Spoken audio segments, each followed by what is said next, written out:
누가복음 10장 30절부터 34절 말씀을 함께 읽겠습니다. 누가복음 10장 30절부터 34절 말씀 같이 우리 한 목소리로 읽겠습니다.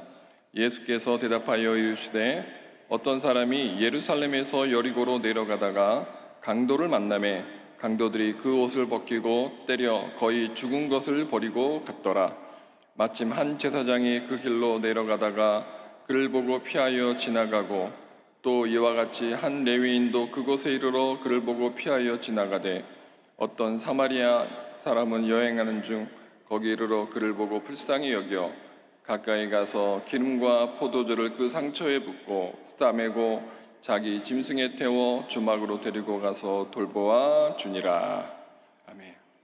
저 누가복음 10장 30절부터 34절 말씀을 가지고 성숙한 성도의 손이라는 제목으로 함께 은혜를 나누겠습니다. 한번 따라해볼까요? 성숙한 성도의 손.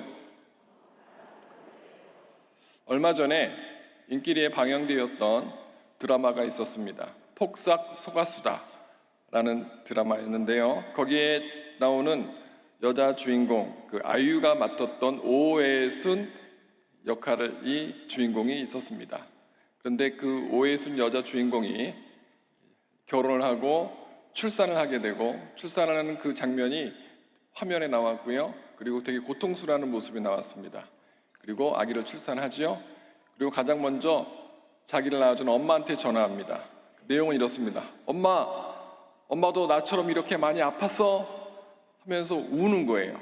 울먹이면서 엄마 고마워 하는 그런 장면이었습니다. 드라마상에서 어렸을 때 엄마의 마음을 아프게 하고 속상하게 했던 그 여자 주인공이 본인이 직접 결혼하고 아기를 낳고 출산하고 그 해산의 고통을 경험하고 나서 자기를 낳아주고 키워준 그 엄마의 고마움과 사랑을 깨닫는, 또 고마움을 표현하는 그러한 장면이었습니다. 일명 철이 들지 않았던 자녀가 철이 드는 과정의 모습이 드라마에 연출되어 온 것이죠. 저와 여러분도 어릴 때부터 성장하면서 어느 순간 철이 듭니다. 그리고 많은 어르신들은 철없는 아들에게 이렇게 이야기합니다. 야, 너 빨리 군대 갔다 와. 군대 갔다 오면 철든대. 이렇게 이야기합니다. 왜 그럴까요? 어린 시절을 지나고 사춘기를 지나면서 자기밖에 모르고 개인주의, 이기주의에 가득했던 아이들이 훗날 성인이 되어져서 사회에서 사회생활을 하면서 상하 조직을 배우고 또 조직사회에 그런 힘들고 어려운 것을 깨닫게 됩니다. 그러면서 부모의 마음을 헤아리게 되어지지요. 그리고 나서 이제 어느 순간 철이 듭니다. 철이 들면 어떻습니까? 용돈 타던 자녀들이 아르바이트를 하고 직장에 취입해서 용돈을 가지고 용돈을 벌어서 이렇게 사용을 합니다. 나중에 이제 의젓한 직장에 들어가면 돈을 모아놨다가 명절 때 봉투를 가지고 옵니다. 어머니 아버지 세뱃돈이에요 하고 드리죠. 그때 부모의 마음 어떻습니까? 흐뭇하지요. 우리 아이들이 다 컸구나. 이제 어린아이가 아니라 장성한 자녀가 되었구나라고 흐뭇해합니다. 그런데 이런 인간과 인간 사이에 어떤 미성숙에서 성숙의 단계로 업그레이드되는 그 모습이 신앙의 세계에도 있음을 우리는 발견할 수 있습니다. 초신자 때부터 신앙생활을 하다가 어느 순간 예수님을 인격적으로 만나고 믿음이 자랍니다. 쭉쭉 올라가요. 그러나 어느 순간 나만을 위해서 신앙생활하는 것이 아니라 이제 하나님과 교우들, 많은 사람들을 섬기는 신앙생활을 하자 하면서 이제 남성교회, 여성교회, 교회 각급 부서 선교회에 가입을 하고 또 거기서 봉사를 열심히 합니다. 그렇게 미성숙한 성도가 성숙해지면서 봉사를 하고 더욱더 하나님의 말씀대로 실천하는 삶을 살게 되어집니다. 그래서 교회 안에는요, 성숙한 성도가 있고 아직 성숙의 단계를 하지 못했지만 성숙을 위해서 노력하는 믿음이 성장하는 초신자들이 있습니다. 근데 안타까운 것은 어떤 분들은 초신자가 1년에 끝나야 되는데, 새신자 시간이 1년이 끝나야 되는데 성숙하지 못한 그 기간이 10년, 20년, 30년, 40년 길게 가는 분이 있습니다. 저 집사님은, 저 권사님은 지금 신앙생활한 지 몇십 년이 됐는데도 아직도 이렇게 철없이 얘기하네. 이렇게 우리가 생각할 때가 있지 않습니까? 그래서 꼭 신앙의 연륜과 그 신앙의 성숙과는 또 100% 비례하지 않다는 것을 우리가 알 수 있습니다. 사랑성도 여러분, 여러분들은 성숙한 크리스천입니까? 아직 미성숙한 크리스천입니까? 여러분은 성숙하기에 이 새벽 제단에 하나님의 그 임재 자리에 찾아 예배자로 하나님을 만나고 계신 줄 믿습니다. 성경에 보면 미성숙한 단계에서 성숙한 단계로 올라가는 그 과정을 여러 곳에서 설명해 주는 그런 예화들이 많이 기록되어져 있습니다. 저는 어제 여러분과 함께 성숙한 성도의 마음이 어떠한 마음인지, 예수님께서 나는 겸손하니 나는 온유하니 나의 멍에를 베고 나에게 배우라 라고 하면서 하나님의 자녀가 되었을 때, 예수님의 제자가 되었을 때 가장 먼저 할 것이 마음의 변화, 마음의 성숙인 것을 살펴보았습니다. 오늘은 마음의 변화 다음 단계인 행동의 변화, 삶의 변화를 살펴볼 텐데요. 그 쉽게 예를 들 수 있는 어떤 그러한 그 형태로 이 손에 대해서, 성경에 나오는 여러 인물들의 손이 있는데 손과 연관지어서 여러분과 함께 좀 나누고 또 살펴보는 시간을 갖도록 하겠습니다. 영적으로 철이 들면요, 손의 각도가 바뀌고 손의 방향이 바뀌는데요. 첫 번째, 성숙한 성도에서는 어떤 손일까요? 자기를 붙잡던 손이, 세상을 붙잡던 손이 예수님의 몸을 붙잡는, 예수님의 옷을 붙잡는 손으로 바뀌는 것을 알 수 있습니다. 한번 따라 볼까요? 주님을 붙잡는 믿음의 손. 세상 사람들과 만나고 악수하고 같이 유흥하고 동아리 활동하고 세상 사람들과 어울리는 게 좋았던 그 손이, 세상을 붙잡고 있던 손이 이제 어느 순간 세상을 놓고 주님을 붙잡습니다. 그것이 성숙한 성도의 변화의 과정의 가장 첫 번째 나타나는 것이죠. 성경에 보면 마가복음 5장에 등장하는 한 여인이 있습니다. 12년 동안 혈루증으로 하혈로 고통받는 여인이 있었습니다. 의사의 손을 붙잡아도 고침받지 못했어요. 약초를 붙잡고 약을 붙잡아도 고침받지 못했어요. 세상에 어떤 것을 붙잡아도 고침받지 못했습니다. 그런데 그 여인이 예수님의 옷자락을 붙잡으면 내가 나을 수 있다라고 하는 믿음을 갖게 됩니다. 결국 믿음의 손이 됩니다. 그래서 예수님이 지나갈 때 뒤에서 몰래 가서 예수님의 옷을 붙잡습니다. 예수님께 능력 나가심을 깨달으시고 누가 내 옷을 붙잡았느냐고 물어보시죠. 우리가 잘 아는 대로 그 여인이 그 예수님 앞에서 하혈이 멈추고 몸에 생기가 나는 것을 경험하게 됩니다. 온 동네 사람들이 깜짝 놀랍니다. 혈루증 여인은 세상을 붙잡고 세상의 약을 붙잡고 세상의 의사들을 붙잡았던 손을 이제 내려놓고 예수님 붙잡는 손으로 바뀌었던 것이죠. 이렇듯 저와 여러분들은 오늘 이 시간 예수님의 옷자락을 붙잡고 있는 손이 된 줄 믿습니다. 마가복음 5장 27절 28절에 그 내용이 정확히 기록되어져 있습니다. 예수의 소문을 듣고 무리 가운데 끼어 뒤로 와서 그의 옷에 손을 대니 이는 내가 그의 옷에만 손을 대어도 구원을 받으리라 생각함 일러라. 저와 여러분의 손이 이제 세상을 붙잡는 손이 아니라 예수님의 옷을 붙잡는 손이 된 줄 믿습니다. 주님 나라 갈 때까지 절대 이 손 놓지 않아야 될 줄 믿습니다. 두 번째로 성숙한 성도에서는 어떤 손이냐? 주님을 예배하고 섬기는 손이 됩니다. 따뜻하 주님을 예배하고 섬기는 손이 됩니다. 세상에서 많은 시간을 보냈던 사람들이 초신자가 되고 교회에 와서 이제 이 두 손이 어떻게 됩니까? 기도하는 손이 됩니다. 그리고 옆에 있는 또 앞서 나가는 믿음의 선배들의 손을 잡고 교회도 따라오고 기도원도 따라오고 봉사하는 곳에 따라오면서 믿음이 쭉쭉쭉 자랍니다. 성장하는 것이죠. 점점 성숙의 단계를 거쳐서 이제 본인도 자기를 이끌어준 선배들처럼 믿음의 후배들을 이끌고 또 기도원에 데리고 가고 교회에 데리고 오고, 그렇게 이제 어느 순간 주님을 예배하는 손, 또 주님을 섬기는 손이 됩니다. 우리 교회 안에도요, 많은 그 섬기는 손이 있습니다.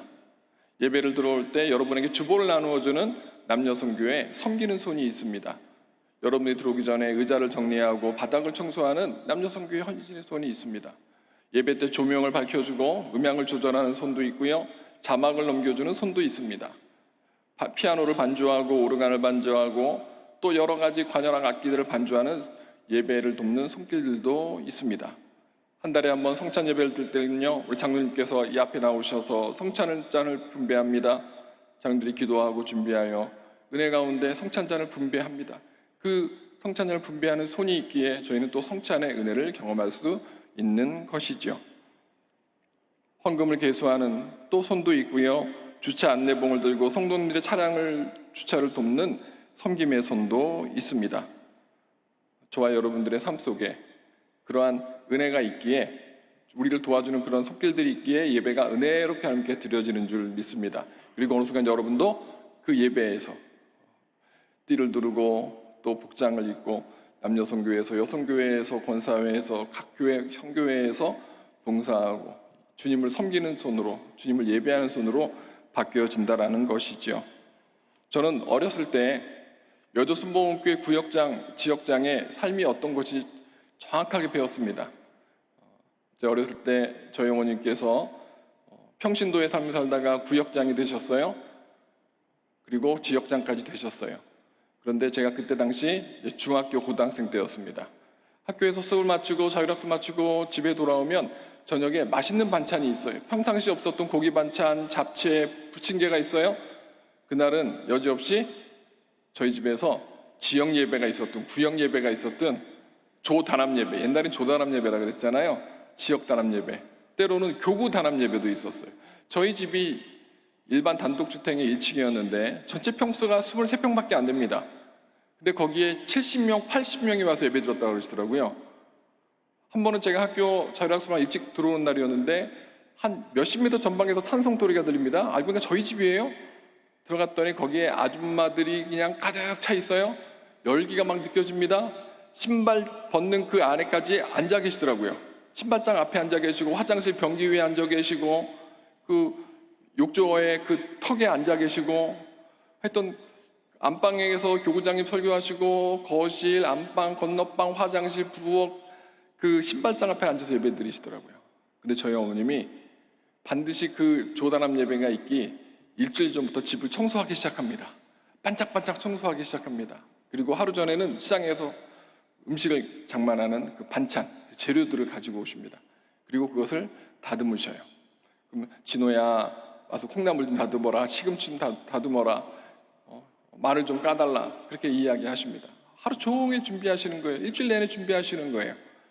그리고 그 교구장님과 성들이 오시면 또 예배를 잘 은혜껏 드릴 수 있도록 옆에서 섬깁니다. 끝나고 음식을 대접합니다. 그리고 남은 음식들을 또 싸가지고 또 새신자들에게 나누어 주십니다. 그것이 1년에 한 4번, 한 5번 정도 됩니다. 그날 저녁은 포식하는 날입니다. 남은 소고기를 먹든 돼지고기를 먹든 생선을 먹든 하는 날이었어요. 1년에 통닭 한 번 먹을까 말까 하는 그런 시대였기 때문에 그렇게 지역 단합 예배, 조 단합 예배 있을 때는 저는 참 행복한 날이었습니다. 그리고 나갈 때 교구장님께서 나가실 때 저에게 안수해 주시고 저를 축복해 주셨던 그 멘트들이 지금도 귀에 선합니다. 저는 저희 어머니를 보면서 이렇게 섬기는 거구나, 예배를 이렇게 섬기고 주의 종을 이렇게 섬기고 성도를 이렇게 섬기구나, 저는 어렸을 때부터 계속 쭉 보고 자랐습니다. 그리고 제가 2013년도에 제주도에 있는 서귀포 순복음교회로 발령을 받고 내려갔을 때 저희 어머니 아버님이 이미 제주도에서 농사를 짓고 귤농사를 짓고 귀농 생활을 하실 때였습니다. 하나님의 은혜 가운데 또 우리 이영 목사님의 도우심 가운데 여순복음교회 도우심 가운데 100평 땅이 1300평을 이사가게 되고 그 땅을 2년 동안 성도들과 함께 리모델링 공사를 하기 시작했습니다. 성전 건축을 한 거예요. 그리고 그 이후에도 제가 8년 더 있다 왔는데 작년에 올라왔는데요. 저희 어머님 아버님은 더운 날이든 추운 날이든 토요일 날 교회에 오셔서 1000평 되는 주차장을 빗질하십니다. 야자수가 떨어지고 나뭇가지가 떨어지면요 그걸 청소하시는 거예요. 눈 오는 날이면 눈을 청소하시고, 또 어떤 날 교회 정원에 잔디가 한참 자랐어요. 그럼 저희 아버님 어머님이 떼양볕에 모자 쓰시고 얼굴 마스크 쓰시고 가리개로 가리시고 하루 종일 풀을 뽑으시는 거예요. 전 그걸 보면서 어렸을 때 저희 어머님의 모습, 아버님의 모습, 제가 목회하면서 저를 옆에서 도와주셨던 저희 아버님의 모습을 보면서 이렇게 주님 나라 갈 때까지 교회를 섬기고 하나님을 섬기고 성도를 섬기고 교회를 섬기는 모습, 이것이 진짜 한 은혜고 축복이구나라는 생각을 항상 했었고, 또 그러기에 저희 어머님 아버님 건강한 모습을 보면서 열심히 또 예배를 섬기고 교회를 섬기고 성도 섬길 때 하나님께서 건강의 복도 주신구나라는 것을 알게 되었습니다. 80대가 한참 넘으신 저희 아버님의 건강검진 결과 신체 나이가 60대라는 거예요. 저보다 더 근육도 많으시고 더 힘이 좋으셔요. 사랑하는 성도 여러분, 하나님을 예배하는 손, 하나님을 섬기는 손을 하나님께서 그냥 외면하지 않으십니다. 도와주시고 격려하시고 건강도 주시고 물질도 주시고 자녀가 잘 되는 복으로도 갚아주실 줄 믿습니다. 그렇게 저와 여러분들 남은 생에 기회가 된다면 열심히 예배를 섬기고 성도를 섬기고 주님을 섬겨야 하는 손이 될 줄 믿습니다. 세 번째로 성숙한 손은 어떤 손이냐? 바로 고난당한 이웃을 도와주는 사랑의 손이 되겠습니다.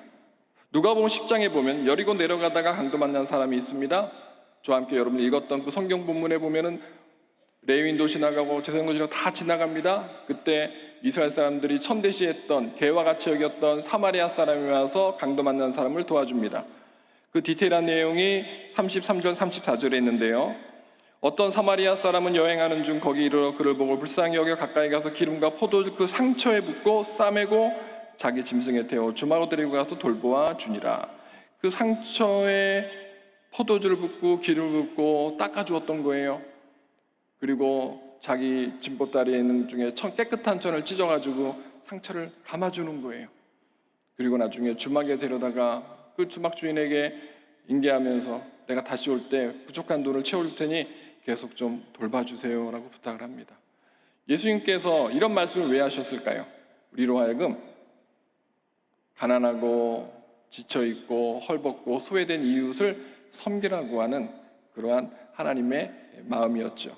저와 여러분들 기회가 된다면, 하나님께 나에게 그런 기회를 주신다면 우리는 소외된 이웃을 섬기는 손을 사용해야 될 줄 믿습니다. 제가 서귀포 순복음교회 발령받고 가서 12년 동안 목회하다 올라왔는데요. 한 3년쯤 지났을 때 한 젊은 부부가 왔습니다. 아기 둘을 데리고 왔어요. 그러면서 이제 교회 등록을 합니다. 서울에 살다가 왔대요. 그리고 직장 생활을 했대요. 그러다가 다른 교회를 다니다가 우리 순복음교회가 이렇게 이사를 하고 새로운 큰 교회로 왔으니 교회를 옮기자 해가지고 왔다는 거예요. 그러면서 간증을 하는데 자기는 원래 교회를 안 다니는 사람이었대요. 그런데 자기가 어렸을 때 심장병을 앓고 고통받고 있었는데 자기는 기억을 못하는데 나중에 엄마가 이야기해 주더래요. 사랑하는 딸아, 네가 어렸을 때 심장병을 앓고 있었어. 근데 우리 집에 돈이 없었어. 그런데 여의도 순복음교회에서 무료 심장병 시술을 해줬어. 그래서 그걸 어떻게 알고 신청을 했고 여의도교회 성도가 아닌데 그 신청에 당첨되어져서 너가 우리 부천에 있는 그 병원에 가서 그 세종병원에 가서 심장 수술을 받았어. 그래서 네가 건강에 잘 자랐어. 그 이야기를 들었다고 합니다. 그때 청년이었던 그 여자 집사님은 여의도 순복음교회 이제 등록을 하고 청년국에 있는 푸니마 선교회에 가입을 하고 나중에 가스펠까지 하면서 거기서 결혼하고 남편과 함께 서귀포에 왔던 거예요. 그럼 자기가 무신론자였고 교회를 안 다녔던 사람인데 자기 어렸을 때 그 심장병 수술 받은 이야기를 듣고 감동을 받고 내가 갚아야 되겠다는 생각을 했다고 합니다. 그래서 여의도교회 등록을 하고 성도로서 살아왔죠. 그러다가 어느 순간 이제 결혼하고 서귀포에서 신앙생활하는데 저와 함께 같이 이렇게 다른 성도들과 예배를 드리고 교회에서 봉사하다가 계속 믿음이 자랐어요. 그리고 1년에 한 번씩 선교대회 때 서귀포의 선교사님들 저희가 초청해서 예배를 드리면 선교사님 가실 때마다 꼭 무언가 드려요. 어떨 때는 선교헌금을 드릴 때가 있고 어떨 때는 본인이 관리했던 또 그 사업했던 어떤 그런 화장품이나 건강보조식품 그런 것들 이렇게 드리는 거예요. 그것을 보면서 여저순복음교회가 선한 일을 행하였으니 선한 사마리아 사역을 했으니 믿지 않는 사람들이 그 복을 받았으니 훗날 기회 때 하나님의 때에 여저교회 성도가 되든 근처 교회의 성도가 되든 예수님을 믿게 되는구나라는 걸 정확히 제가 깨닫게 되었습니다. 그래서 저는 여저순복음교회 성도였던 것도 자랑스럽고 또 목회자 된 것도 저는 감사하고 있습니다. 왜냐하면 여저순복음교회는 제가 알기로는 세계에서 가장 많은 구제비와 선교비를 지출하는 교회이기 때문입니다. 사랑하는 성도 여러분, 저와 여러분이 그런 여저순복음교회 멤버십인 성도인 것을 감사해야 될 줄 믿습니다. 특별히 우리 조영기 목사님 때도 그렇게 많은 선한 일을 행하셨고요. 지금 이영 목사님 때도 세상의 어떤 교회보다도 세상의 어느 교회 목사님보다도 가장 많은 구제와 선교 전도 사역을 감당하고 계십니다. 저는 늘 도전을 받습니다. 선교지 오시면요, 꼭 주머니를 여셔요. 선교사님들과 그 교회에서 헌금하고 가십니다. 때로는 옷도 벗어주시고요. 조용히 목사님도 그랬고 이현 목사님도 그랬고 섬겨주고 가셔요. 한번 서귀포에 오셔서 어떤 큰 중국인 집회를 하시고 가시면서도 참 목사 이거 써 사용해 봉투를 주셨어요. 큰 돈이었어요. 그리고 그 돈을 가지고 우리 서귀포 교회 성도들과 함께 잔치를 벌였어요. 그리고 남은 돈을 가지고 선교사님들 오셨을 때 선교비로 드렸어요. 저는 그런 이 가난하고 소외된 이웃을 특별히 사랑으로 섬기시는 저는 그런 당회장을 모시고 있다는 게 저는 참 개인적으로 참 감사하고 있습니다. 여러분도 늘 그런 우리 교회의 사역들을 보면서 감사하고 있을 줄 저는 믿습니다. 그러기에 저와 여러분들은 지금까지 해왔던 어떤 구제와 전도의 사역을 앞으로도 계속 이어나가야 될 줄 믿습니다. 마지막으로 성숙한 손은요, 어떤 손일까요? 따라합시다. 전도하고 선교하는 손입니다. 사도행전 3장에 보면 성전 미문 안진뱅이를 일으키는 베드로의 이야기와 요한의 이야기가 나옵니다.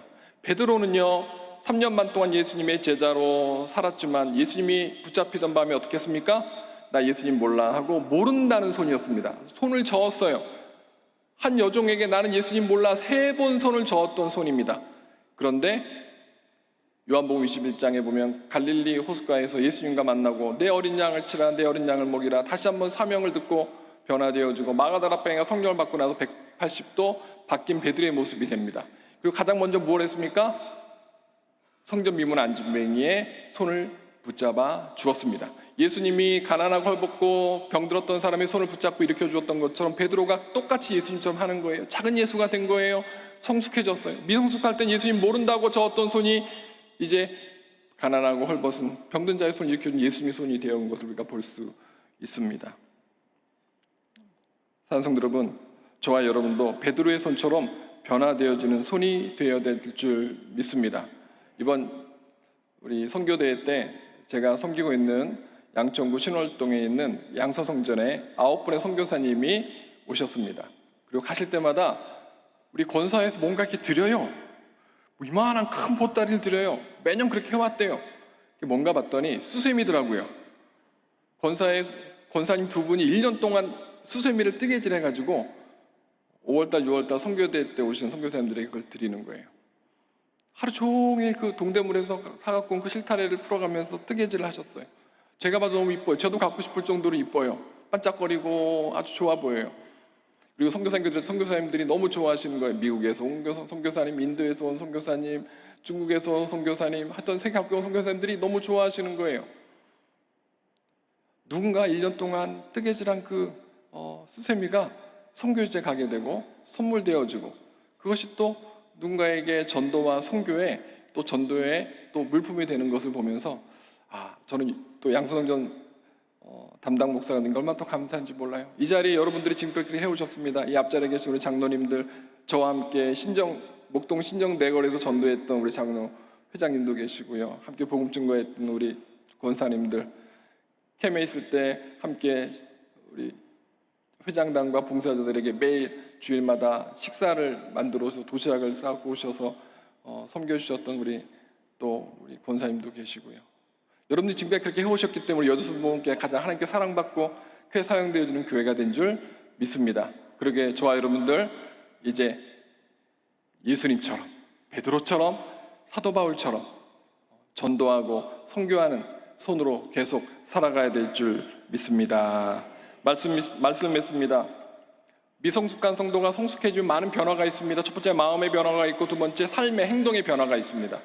이제 나를 향했던 손, 나를 위했던 손이 이제 펴지고 누군가를 섬기는 손으로 바뀌어집니다. 하나님을 섬기고 목회자를 섬기고 선교사를 섬기고 옆에 있는 교우를 섬기고 세상에 소외된 사람을 섬깁니다. 그것이 하나님께서 우리 하나님의 자녀들에게 바라는 꿈과 소망인 것이고 비전인 것입니다. 하나님의 꿈과 소망을 이루어드리는 저와 여러분 모두가 되어야 될 줄 믿습니다. 우리 교회가 되어야 될 줄 믿습니다. 이 시간 함께 영상 예배드리는 모든 교회와 또 모든 성도들이 되어야 될 줄 믿습니다. 오늘 하루도 여러분의 손길을 통하여 여러분의 가족이 복을 받고 이웃이 복을 받고 여러분의 지구역 식구들이 복을 받고 옆에 있는 교우가 복을 받는 복된 하루가 되시기를 주님의 이름으로 축원을 드립니다. 축원을 드립니다. 기도하시겠습니다. 몸이 아프신 분은 아픈 것을 얹어 주시고요. 마음에 소원이 있는 분들은 가슴을 얹어 주시기 바랍니다. 사랑의 하나님, 오늘도 새벽 예배를 하루 시작하게 해주셔서 감사합니다. 이 새벽 기도하는 성도님들의 간절한 소원이 있습니다. 이 시간 그 기도하는 모든 소원에 응답하여 주옵시고, 응답하실 때 빨리 응답해 주시고, 이번 주 안에 응답해 주시고, 오늘도 응답하여 주옵시고, 가정의 평강과 물질과 건강의 복이 있게 하여 주시고, 직장과 사업의 형통의 복이 있게 하여 주시옵소서. 특별히 병든 몸을 치료하여 주시고, 오장육부가 튼튼하게 하여 주옵시고, 하나님께 주시는 강건함으로 가족을 섬기고 이웃을 섬기고 교회를 섬기는 축복이 있게 하여 주시옵소서. 오늘도 말씀의 옷을 입고 성령의 옷을 입고 하루 시작합니다. 오늘 하루 좋은 일만 넘쳐나게 하여 주시고, 영혼이 잘되고 범사 잘되고 강건한 축복의 하루가 되어지게 하여 주시옵소서. 하나님 앞에 예배를 드린 손길도 있습니다. 30배, 60배, 100배의 복으로 갚아 주시옵소서. 이 모든 말씀 거룩하신 예수님의 이름으로 축복하고 기도합니다. 아멘. 하늘에 계신 우리 아버지여, 이름이 거룩히 여김을 받으시오며 나라가 임하시오며 뜻이 하늘에서 이루어진 것 같이 땅에서도 이루어지이다. 오늘 우리에게 일용할 양식을 주시옵고, 우리가 우리에게 죄진 자를 사하여 준 것 같이 우리 죄를 사하여 주시옵고, 우리를 시험에 들게 하지 마시옵고 다만 악에서 구하시옵소서. 나라와 권세와 영광이 아버지께 영원히 있사옵나이다. 아멘.